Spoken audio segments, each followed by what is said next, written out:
What's going on, everybody? Eric Lindquist at Stokastic here in the Odd Sharper channel, coming to you with another edition of Lindy's Leans Like Locks. Hit that like button, subscribe button, notification bell goes a long way for me on this video, goes a long way for you. That way you become apprised whenever great content is going live here at our little neck of the YouTube woods. Content that hopefully has the Denver Nuggets coming back. Jamal Murray, an incredible first half there.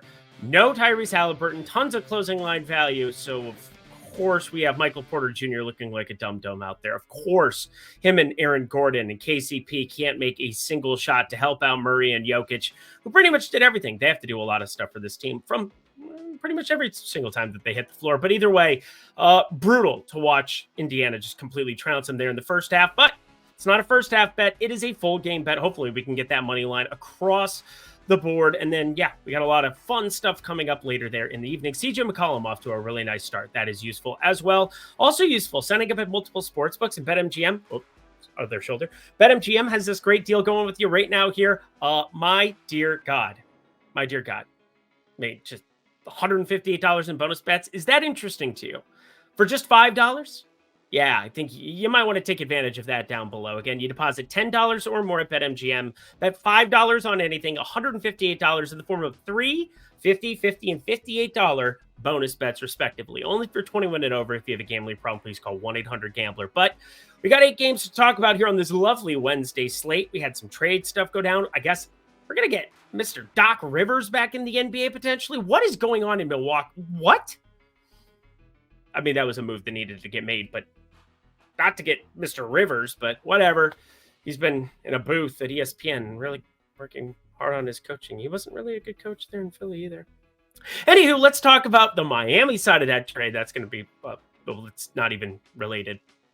Whatever. Producer Jacob, let's get to the picks. Woo, darling. We got the Charlotte Hornets taking on the Detroit Pistons. Here is the trade that I was talking about there, the aforementioned trade. Terry Rozier off to Miami.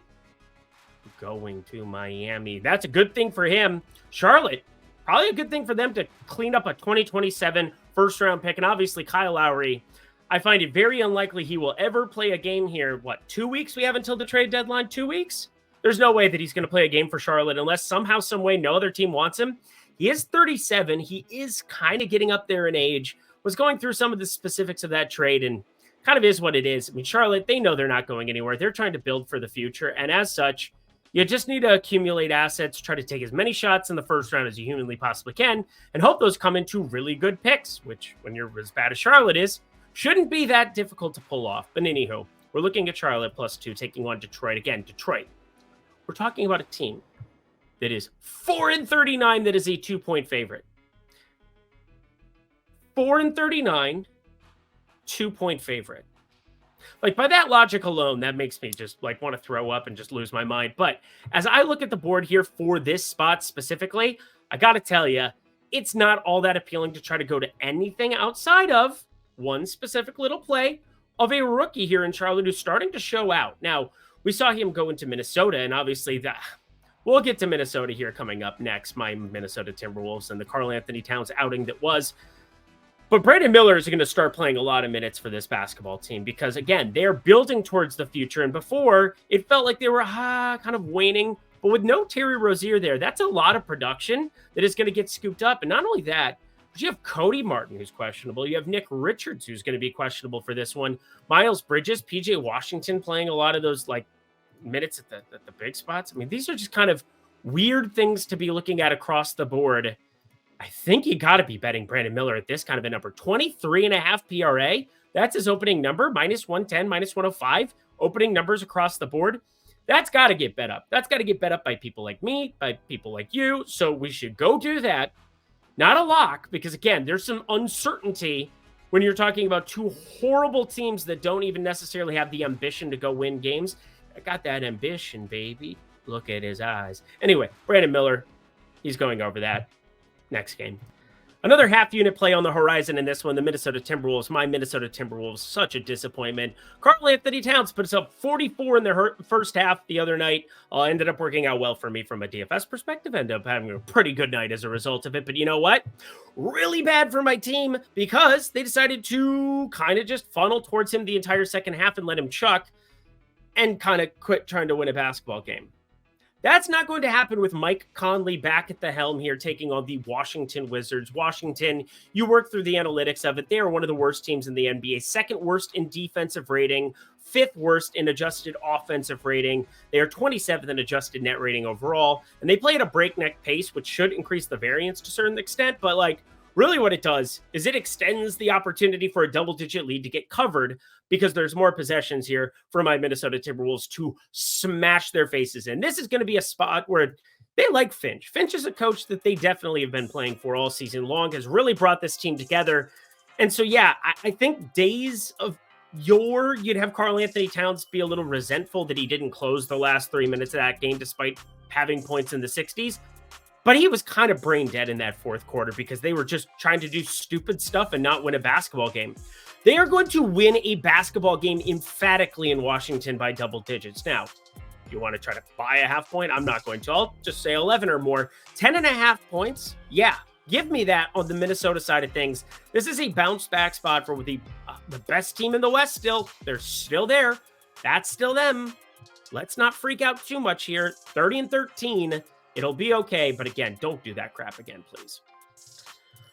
Cool trade here for the Miami Heat taking on Memphis, and obviously the main attraction of the day that wasn't coaching news in Milwaukee, it was Terry Rozier. Does he end up suiting up here in this spot? They need to get this trade finalized. And Kyle Lowry, they said out of respect to Kyle Lowry, Charlotte's not going to play him, but you best believe Miami.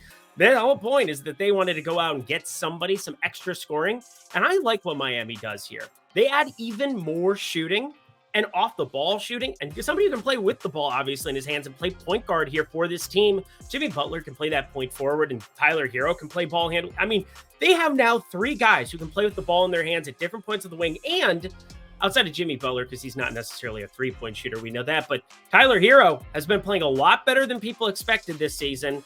You also have Mr. Terry Rozier, who's been pretty good in terms of true shooting numbers in the last couple seasons. So, like, for me, this spreads out the floor even more for them. Duncan Robinson, Josh Richardson off the bench. It's going to be consolidated minutes, though, for that starting 5. Caleb Martin now joining them. Haywood Highsmith probable for this one, so he's probably going to get some nice rotation minutes. And Kevin Love, we know that he's out there to be a spark plug for 12 to 16 minutes a game, depending on what they need, or depending on what rotations you have Memphis throwing out. And we never know what the rotation for Memphis is going to be. As you start breaking it down, last game, they ended up Tillman coming off the bench. And the main reason that he ended up seeing a lot of those minutes was because you had certain dudes getting dinged up. And last time out, I mean, we know how thin they've been in the front court. It's been Brandon Clark out forever. You've got, Steven Adams out forever. But what I'm getting at is Santi Aldama started. He's going to be out for this one with knee soreness. He ended up having a knee deal, didn't play that second half, and then Xavier Tillman worked into the starting unit. I think Xavier Tillman would have started this one regardless because of Bam Adebayo on the other side. But as I'm working through the ratings, this is a pretty efficient spot. 214. Wild to see that low of a number, but that's what Miami does with their lowest pace in the Eastern well, actually second lowest because Chicago is the slowest, but whatever. Anywho, we're not betting anything in this one. We're going Miami minus 9.5 for a lean. If you made me do anything, again, that little lean guy down there, that does not mean it's a play. Remember that. You know it is a play every single time. Top of the EV tool at OddsShopper. Let's talk about it now. Friends, sign up right now for the OddsShopper OS Premium tools for $14.95 weekly, $49.95 monthly, market-based approach. We're talking going to sportsbooks, shopping for the best odds in your state. And then you also get that parlay builder. You also get the positive EV tool. You get everything we have to offer in terms of tools, but you also get the premium Discord where you get my betting card, Nathan Joyce's betting card, Isaiah Swaros' betting card, everybody's betting card on a day-to-day basis, friends. Fire it up. Why wouldn't you want to jump in there? And again, when you use promo code Lindy, Lindy, 20% off for those expert picks, Discord premium tools for your first week or your first month. So again, that would become $12 to try it out for a week. Come on now. It's less than $2 a day to come hang out in the Discord, get some free bets, chat with me, ask me questions, tag me. I will answer. Well, that's my dog needs a walk, in which case I'll walk my dog. But then I will come back and I will appropriately respond to you in a timely fashion because that's the way that I feel about this. I love betting sports. If you do too, friends, check out the OddsShopper Premium package here. $12 for that first week. Promo code Lindy. Sign up down at the link below. Yay, OddsShopper. Back to the picks we go. Yeah, we're going to talk quickly through this one, too. I don't have a whole heck of a lot for you here. Portland plus 9.5 taking on Houston. A couple of these wide spreads early on. Minnesota's the only one I feel like taking a stab at, and not even necessarily purely data-centric, because I just have it at 11.5 technically. A whole point there on the road to Washington. But I do think coming off of that ridiculousness against Charlotte, they will have their heads on straight. And again, that's what Mike Conley does. I don't think he's ever had a technical foul in his NBA career, too, for what it's worth. I know that that's something you could probably Google and take a look at, but anywho, that's not what I'm getting into. I'm getting into the data on my page here. And that's where Portland on a back-to-back could end up sitting some of these guys. And this is where it's really appealing if you do jump in on the Houston side of things. Now, they're not even the lean that I have here in this game.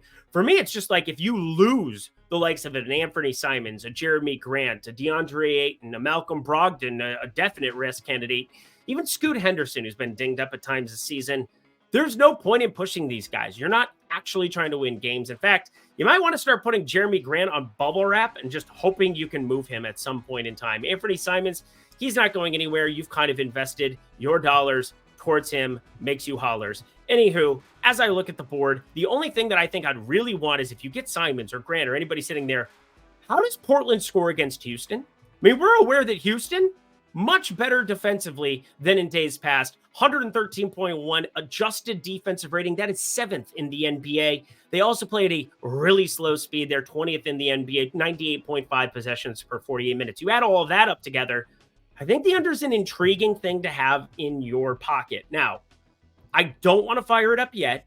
I'm going to wait, but this is probably your most appealing lean for me on the card. Under 221, if you can read the tea leaves right. If something happens, somebody gets dinged up in the Portland spot, I might be firing this up as soon as I humanly possibly can, hoping this line doesn't move too much, because I don't see how Portland generates offense without those two main guys. Malcolm Brogdon obviously would also be nice, but specifically Simons, Grant. We'll see if they play on the back-to-back after playing OKC. Lots to be determined here next game.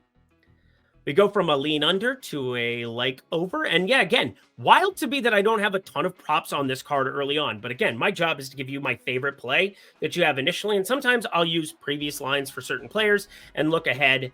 I think you might be looking at some pretty wild stuff here on the Cleveland side once this number drops. +7. They are pretty big dogs here taking on Milwaukee. And again, the news of the day, new head coach making their way there, could end up being frickin' Doc Rivers.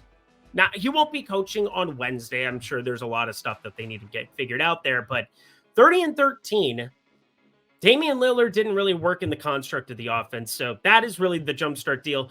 You got a finite window for a guy like Giannis to have the absolute peak of his career.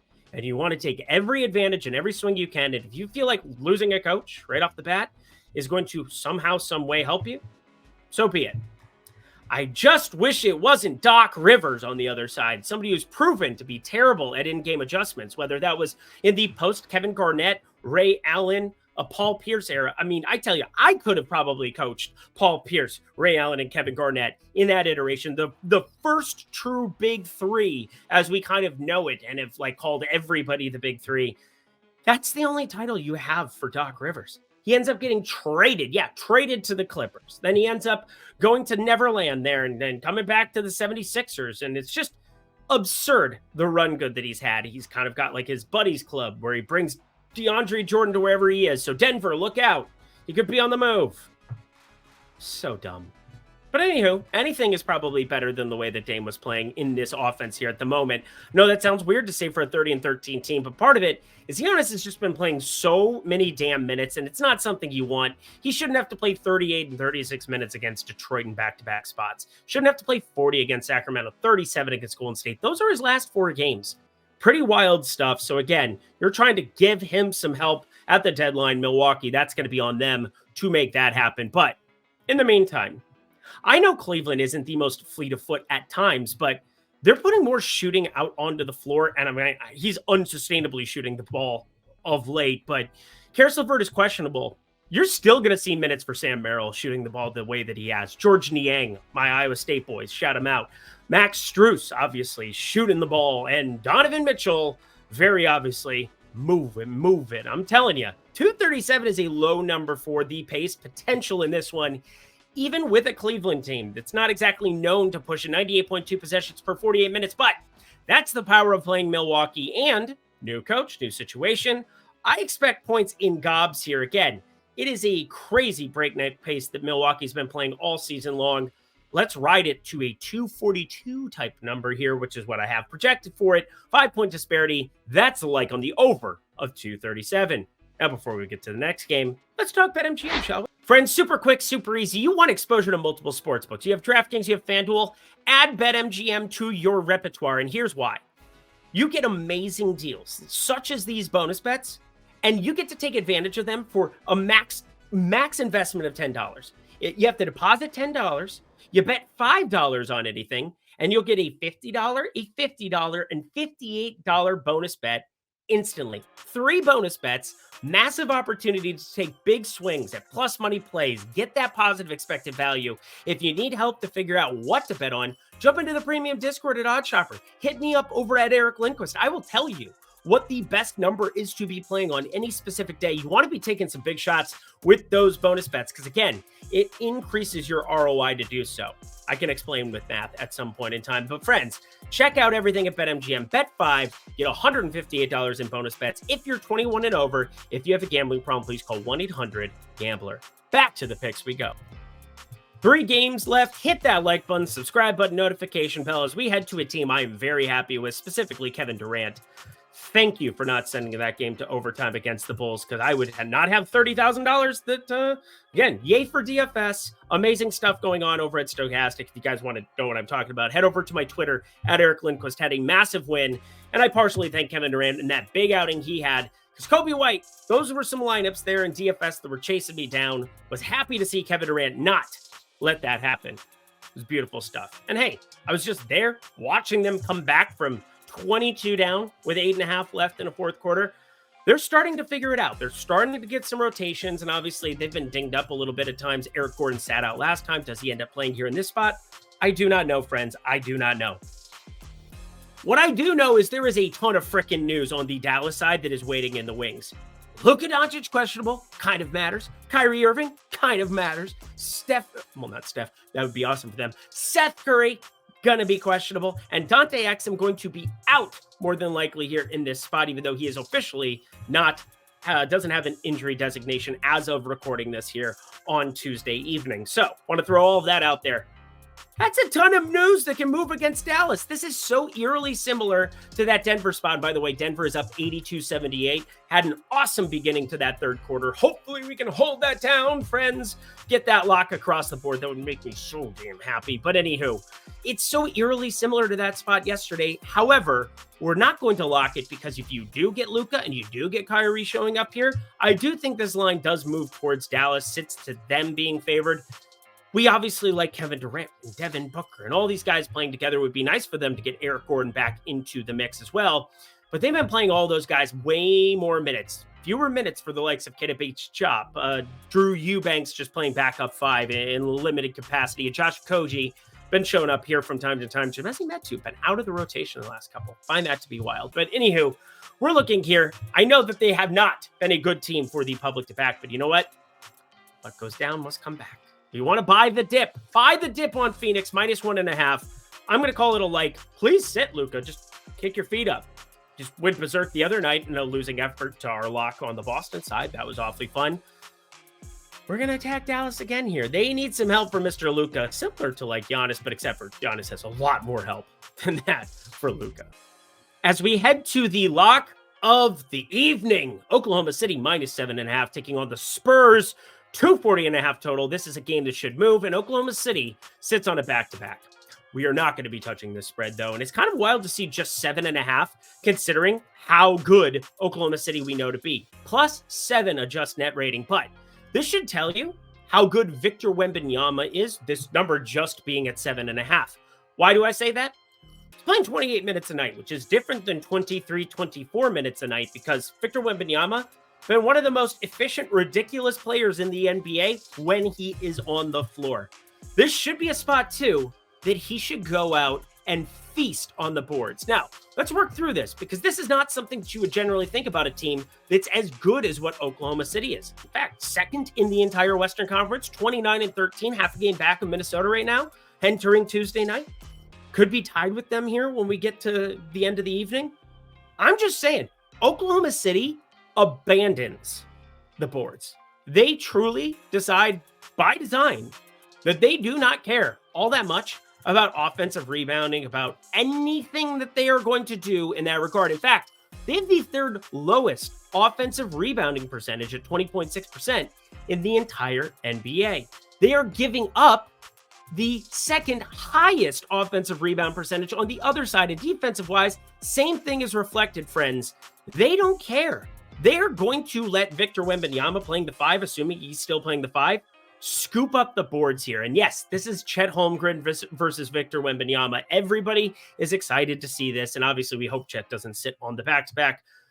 But Victor Wembanyama, friends, they've been playing him 28 minutes a night. He just had to deal with that apocalypse that was Joel Embiid, and obviously wasn't getting to the glass there as much, but he averages 10 boards a game. The last 3, he hasn't reached the double-digit column in that regard. The points are basically a foregone conclusion. I believe only 1 game this entire season. Actually, it's 2. I just checked. 2 games this entire season that he hasn't scored double digits. I'm in love with Victor Wembanyama to double-double here. I'm going to be firing it up. It can be a parlay attachment to just about anything you're doing because these numbers have just been off for it here of late. I'm curious to see where his rebound prop drops here as well, but I want this to be high on your priority list of plays. Victor Wembanyama against one of the worst rebounding teams in the NBA. If we're getting anything inside of minus 150, we are just going to fire this to the moon, friends. Victor Wembanyama to double-double. Your lock of the night. Didn't see that one coming. Didn't see that one coming. You. Not me. Let's get to the last game.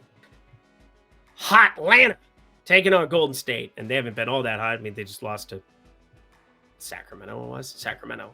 We've been betting against them a lot. We didn't bet against them with Atlanta, but it is what it is. Anywho, we are looking, friends, at Draymond Green being back for Golden State. I think this is probably a pretty efficient little number that we're looking at here.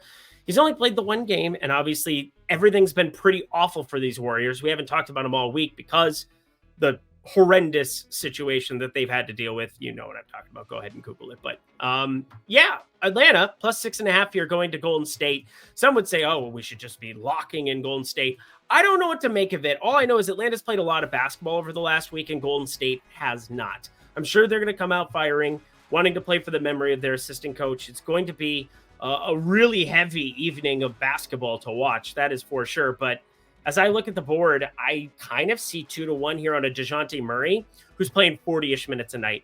A Jalen Johnson, a piece that I've talked about repeatedly here, playing minutes in place of DeAndre Hunter, now playing like 38 in every competitive spot. You've got a guy in Sadiq Bey who could be a serviceable knockdown shooter. And of course, Bogdanovich, had to double check myself there, 34 minutes last time out against Sacramento, trying to come from behind, so maybe a little bit of a surplus of minutes. But I just think this is one of those spots where you could see a Golden State team come out flat. I don't want to go crazy with it. In fact, I haven't bet it yet. I'm thinking about betting it. Would like to see this push plus 250. Can we get people behind the narrative that Golden State is trying to play for, themselves and for the assistant doing that? Can we get this number pushed up to plus 250? Then I'd be interested. Otherwise, obviously, I'm going to be watching this one. It's going to be sad. Just also sad that I'm kind of looking at Atlanta money line. I don't know what to tell you. It's just a lean, friends. You don't have to play it. You don't have to tail it. I understand. It's going to just be a weird one. It's going to be a weird one. And that does it for another edition of Lindy's Leans, Likes, and Locks. You know what to do. Go to that comment section below. Let me know your favorite favorite game, favorite bet that you have here on this slate that we have going here for Wednesday. Going to be a fun one, that is for sure. Thank you to producer Jacob. Get the heck up out of here, my friend. Check out BetMGM. If you're 21 and over, if you have a gambling problem, please call 1-800-GAMBLER. I'll be back on Thursday, friends. Until then, I'm Eric Lindquist. Best of luck in the NBA streets on Wednesday.